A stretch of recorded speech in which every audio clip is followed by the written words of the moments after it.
90% of top performers have this one thing in common. According to research, it directly impacts what you earn, it shapes perceptions of your skills, and it has a measurable impact on your health. What is it? In this episode of the Morpheus Intelligence Update, we find out what it is, why it matters, who needs it, why now, and most importantly, how you can develop yours.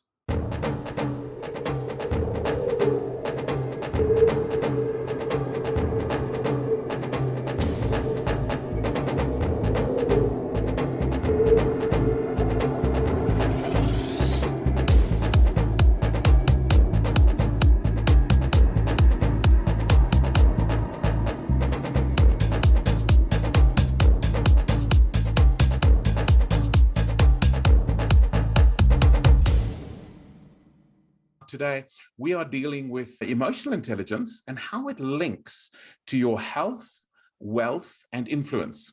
And so a bit of a holistic presentation in a very quick while, kind of a high level, but I'm going to try and get enough detail for you to get lots of value out of the session today.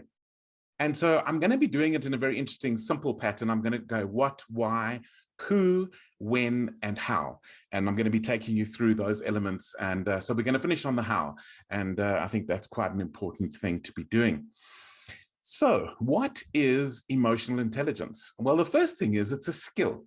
A lot of people don't realize this. A lot of people think that emotional intelligence is linked to personality. If you've got a certain kind of personality, you may have it. If you don't have that personality, you might not have it. In actual fact, I've worked with people in all sorts of different personalities and brain wirings. So, with StrengthsFinder, I've worked with a variety of profiles. With DISC, I've worked with many different profiles and other assessments as well. And there is no significant link between the overall emotional intelligence of a person and their personality. What is interesting is often certain personalities are stronger in one area and weaker of another area, and different personalities the other way around. So it does influence which elements, but the overall score is not about personality. The overall score is it's a skill and you can develop it. And I'm going to take you through that in a little bit more detail now. And I've been working with leaders around the world on this, and I find it really, really interesting to see the lack of correlation actually directly with personality profiles that we do. So what is it about? Well, there's two levels of emotional intelligence, and then I'm going to, at the end, mention a third level, which is a little bit different. But the first level is personal emotional intelligence. This is your awareness of self, your own emotions, and the second part of this is the management of that. And so this is the thing where if you have a fight with your spouse or partner on the way to work, don't take it out on your staff members. So the whole idea of personal emotional intelligence is the awareness that what's happening to me is not actually related to the person I'm going to speak to. Of course, the flip side just as much, where you're driving home, you've had a bad day at work, and you walk in and the dog just looks at you and you kick the dog. This is not great emotional intelligence. So it's got these two components of self-awareness and self-management, or even self-leadership, where we can then integrate all of that together. So that's the first level, and those two components. The second level of emotional intelligence is the social level. And this has an awareness of other level to it. And we will sometimes call that the skill of empathy. Now, some of you might be aware that there's even a talent of empathy. That only impacts a small percentage of the skill of empathy. So the skill of empathy is a much more encompassing thing. It is a much more broader thing of the overall awareness of other people's emotions. And, just the awareness that you probably don't want to have that particular conversation with this team member at this time when this is what they're feeling or this is what they're experiencing. And so this really gets us into the heart space of really understanding that and then managing the relationships accordingly. So our social emotional intelligence, the relational component, is once we are aware of what's really going on, what is the mood, what's happening with individuals in the team, what's the overall feeling in the team, then we are much more open to manage that and lead that properly. You know, sometimes it might be, let's just take a break in the meeting right now. That could be a great one. Sometimes it's that tough conversation that you need to have. Let me book it for tomorrow. That kind of thing. That's the social, relational, emotional intelligence.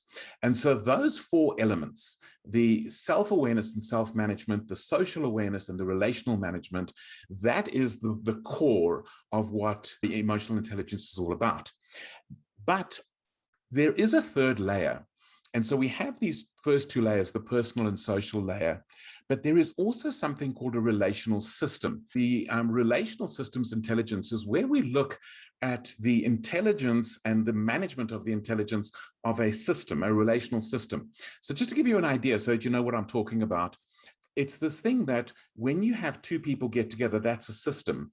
But if you add a third person, the system changes and the dynamic changes within that system. And systems are intelligent. Systems are not about the individual. It's about the composite relationship between the people. So very, very important for teams, for example, to be aware of relational systems. That's quite a key element there. I'll give you one more little example because I think it's quite humorous. It's that scenario where two team members get together. They feel they've really got to discuss something with the manager or the team leader that is quite an issue for both of them. And they both agree and they're in agreement. They walk into the team manager's office or into the Zoom meeting for the meeting. And suddenly the one person backs down and the other one tries to speak and feels like they've lost the support of the other person. It's because the system changed and then this other person wasn't being weak. They just simply behave differently in that system from what they behaved in the one-on-one. And that's the relational systems intelligence that so important. So that's not what today's about, but I just wanted you to be aware there is another layer that is not normally considered part of emotional intelligence, but it's quite important. So let's get on to the why of emotional intelligence. Why do we need it? Why is this so important in our day-to-day lives, our lives of influence, our health and our wealth? Let's talk about that a little bit. So here's one of the first ones that I think is fascinating. And that is that EQ is more important than IQ. And there's a wonderful saying that says, IQ will get you hired, EQ will get you promoted. And this is a really interesting kind of concept that very often, especially in the earlier parts of our career, we focus a lot on our intelligence, how sharp we are, how educated we are, and that is what gets us going in a lot of our career. But to reach senior levels, and I'm not just talking leadership levels, even individual contributors reaching a very senior high performance niche in their lives requires much more EQ than IQ. The reality is that our IQ peaks at around about the age of sort of 19 or 20. Now, it does vary a little bit from person to person, but IQ does peak very early on in our lives, whereas EQ is on a steady trajectory and probably peaks at this stage. We're not sure of the research, but probably in our 50s is when it's going to peak. I don't know if that means I've only got 3 years left and then I'm going to go downhill. Maybe, I don't know. But it does peak in a much later in life. And I've even heard this, that IQ gets you hired, poor EQ gets you fired. And I think that's a really interesting dynamic to be aware of. So it not only helps with your promotion if you have it, but if you don't develop it, it actually probably will be quite career limiting. The next piece is 58% of a leader's job's performance depends on EQ. Now, I want to be clear.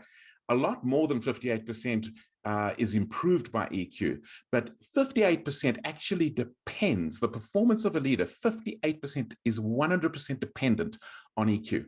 That's, to me, a kind of a frightening statistic, to realize that if you really want to grow in terms of your influence, then this is going to be a significant key. So what we'd like to do is we'd actually like to ask you a question in the chat, and maybe you can just give us a bit of feedback. How successful are you in positively influencing and impacting others? On a scale of 1 to 10, what would you put?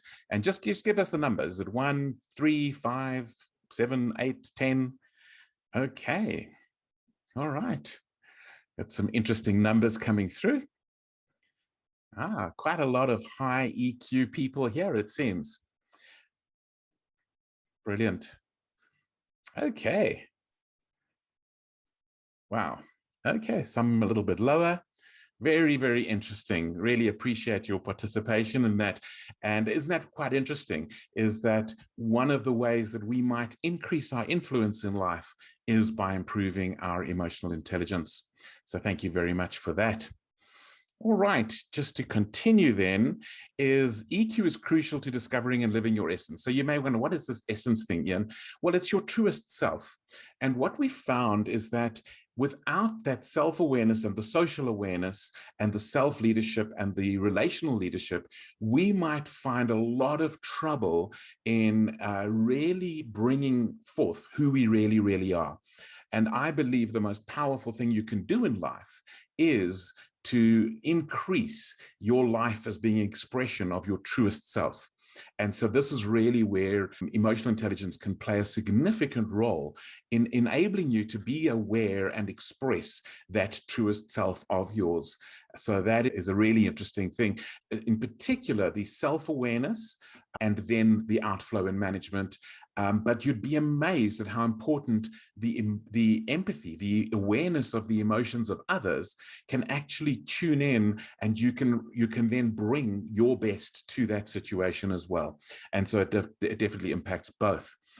And then it influences health. So there's been a whole lot of very, very interesting research lately, specifically linking to the work from home scenario, where they're now showing incredible correlation between those who are coping and those who have a strong emotional intelligence. And so there's an incredible correlation. And they're talking about your physical health, your emotional health, your social health, directly linked to it. And it kind of makes sense, doesn't it, that you've got this idea of your self-awareness and your self-leadership is going to clearly have an impact on how you manage yourself, how you manage your stress, your anxiety, your relationships. A lot of people have been under incredible relational stress as they've gone through this period of our lives, this interesting season that the world is in.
And then who is it for? So we've done the what and the why. Let's get into the who.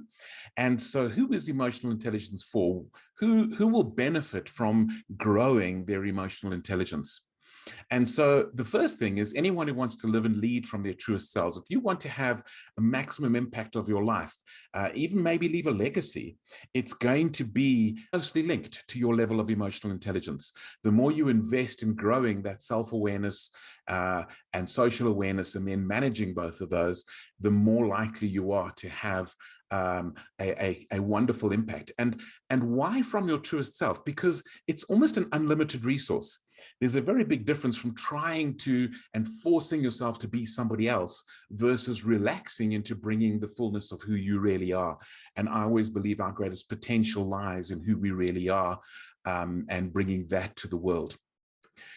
The second one is anyone who wants to influence. And so some of you might not even view yourself as leaders, but you know what, if you're a parent, if you're a teacher, if you're a coach, if you're a trainer, if you are in any way a person who influences others, then this is for you, because this will significantly improve your ability to impact others and change lives.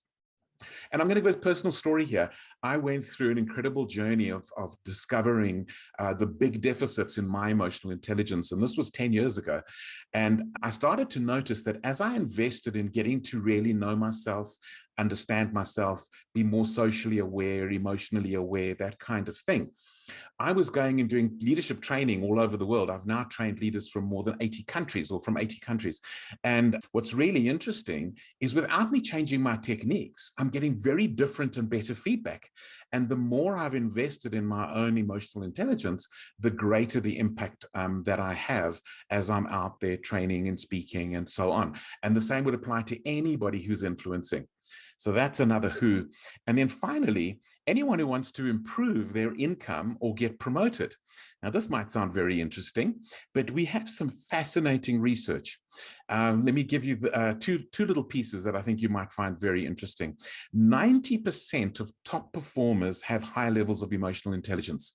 So there's an incredible, when you look at the top performers in any organization, we're talking about the top 25 percentile or whatever, 90% of them have significantly above average emotional intelligence. So this is really, really interesting. But here's where it gets even more interesting. So just like IQ, emotional intelligence is measured on a scale where 100 is the norm. And what's very interesting is they've now got research that shows that if you take two people in the same job, the one who has higher emotional intelligence, for every 1 point, so let's say you've got somebody at 100 and you've got another person at 110, those 10 points, for every one of those 10 points, they earn $1,300 a year more. Now, that's really interesting. That's $13,000 a year for 10 points difference. So if you grow your emotional intelligence from 100 to 110, chances are there's going to be an outflow that's going to connect to what you earn. And so emotional intelligence can directly impact our level of earning if we do not grow it. And if we do grow it, it can significantly move us forward. I find that a particularly fascinating piece of research. And so let's do a little thing in the chat again. Does your income currently reflect the full value of your life and potential? And let's have a look, just yes and no answers. We're not taking this overly seriously, so don't worry too much. So does it reflect the full value of your life and potential? Very interesting. A lot of people saying no. And yeah, I think this is a really, really big thing for us to be aware of. Okay. Chris says you should be earning millions. And Chris, I know you should be earning millions. That voice of yours and what you do, you should be earning millions. I agree 100%. Okay. Very good. Very nice. Thank you, everybody. All right, let's continue then. So when is it needed? So we've done the what, the why, and the who. Let's talk about the when. So why emotional intelligence now? Why specifically at the season that we're in? And the first one is this: remote working is taking an incredible toll on people's physical, mental, and social health. And I know there are people who are thriving. Many people are not.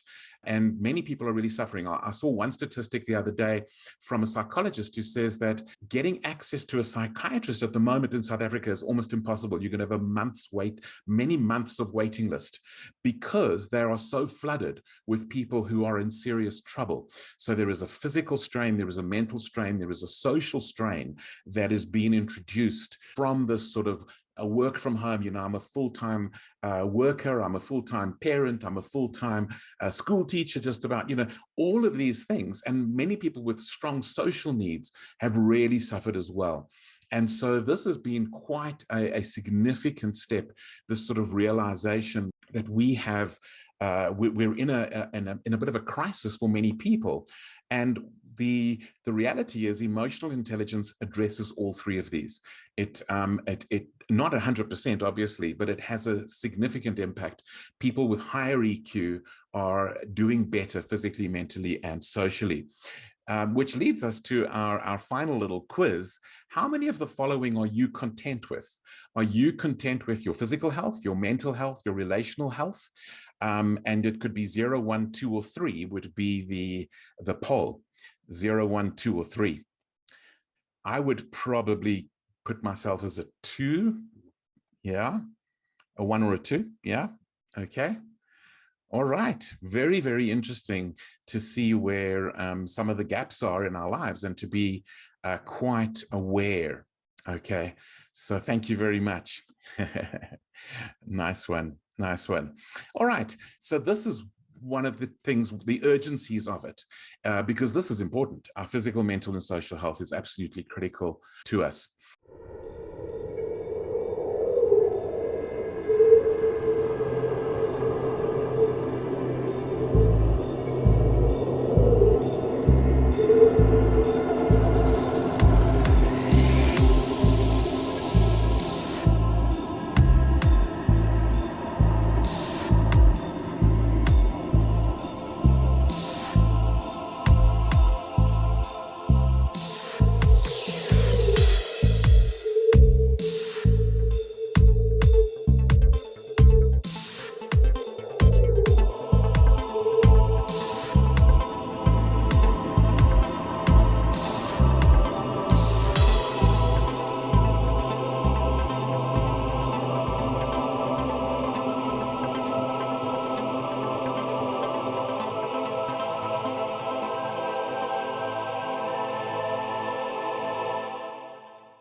Another reason of why now is people are tired of suppressing their truest selves. I think we've come through a season where a lot of people have felt the pressure to be something other than who they are.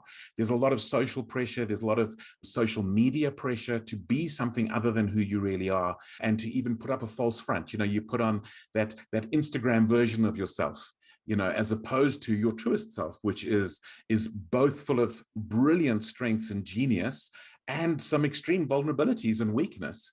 And that combination, we want to bring the fullness. And people are tired of the false and pretentious kind of thing of, you know, everything's perfect and shiny and happy and healthy in my life, when in fact, none of us are 100%.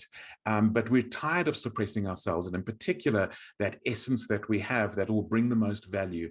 Now is the urgency in bringing that out. And therefore, emotional intelligence growth is a big piece of it. And then finally, if you want to grow in life, whether it's your essence journey, your truest self journey, or your journey as a leader, your journey as a parent, emotional intelligence is the core skill that will get you there. And so that is really, really important in making that path forward. Now, to wrap everything up, how do I grow it? How can I grow it? I said in my very first slide that it's something that you can grow. So how do we grow this emotional intelligence? So I've got a couple of ideas for you. And the first one is do one of the assessments. Now, there are sort of two types of assessment, or two levels of assessment. Some of them are what we call 360s, where you get other people's opinions, because I guess if you don't have a good emotional intelligence, will you even trust the answers of your emotional intelligence test? Would you be self-aware enough to do it? Now, I've seen some ones that aren't 360s that are brilliant, and I've worked with the people and discovered that there's a lot of detail in there that in fact is true. So I think the better ones have actually worked with that quite a lot. But there are some really good ones out there, and I wouldn't do like a Facebook one. I'm really clear about that. You want to do something that is genuine and researched and all the rest of it. And when you get your results, some of them, for example, will allow you to retest 6 months later, because it's a skill and you can over 6 months grow it. And I would strongly advocate then working with some sort of a coach as well, but I'm going to come back to that a little bit later. Secondly, develop mindfulness practices. Mindfulness is an absolute key to being able to develop and grow the emotional intelligence in your life. Mindfulness, meditation, yoga, that whole thing of just slowing down a little bit, de-stressing. So this is not only something that will help you grow your emotional intelligence, it'll also help you to manage it. So, you know, if you on your way home and you realize you've had a really rough day and you don't want to take it out on your family, stop and do some breathing. There's some great breathing exercises like box breathing and those kinds of things. Do some mindfulness, do some sort of a meditation, but do find a way so it's not only about the practice of emotional intelligence, but through it, your awareness will grow, and therefore you will actually develop your emotional intelligence as well. So there's a bit of a double benefit from anything to do with mindfulness. Some people will do yoga. There'll be many different ways that different people will approach this, but this is what's really important. Then we have build your EQ growth team. Build your EQ growth team. And my advice, and I give this advice on most things that I do, is don't try this alone. You know, we have that saying, don't try this at home. I would put in there as my little disclaimer, don't try this alone. If you really want to grow your emotional intelligence, it's got such a strong relational component that you probably want to have a friend that you can do it with. Have an emotional intelligence team that you can work with. Have a coach maybe. That would be another part that would be really important. But don't try this alone. Because it's so relational, and because we're going to have blind spots and we're going to have good days and bad days, we need connection, we need community. And above all, right now, we have more of a need for community than ever. We need social connection more than ever in life right now. But really what we need is great, great social connection, and grow your emotional intelligence. Have as a challenge, get a couple of your friends together and decide, do the assessment together, or maybe some colleagues, do it together, and then collaborate with each other on the path of growth for yourself. And then finally, out of all of that, put a plan together. And the plan is grow your knowledge of emotional intelligence. There's some very specific things that can make you way more aware. And there's some brilliant books written on the subject as well. And of course, within the Morpheus framework, we have some products that might be useful. Then skills. How do we develop the skills? Well, I've already mentioned, mindfulness skills and that kind of thing. And there are very definite skills for decompressing, debriefing, based on the self-awareness. And then finally, a lot of it is mindset. A lot of it is, we think we are so much stuck in the mindset of it's all about my intelligence, my creativity, and we forget that both intelligence and creativity thrive in an emotionally intelligent world. And that's where the mindset needs to change, where we could be stuck in a mindset of my way of advancing. I'm just read another book, read another book, read another book, but I'm not actually growing my self-awareness and my emotional intelligence. And so the mindset to me is perhaps the most important key in this plan to develop and grow your emotional intelligence.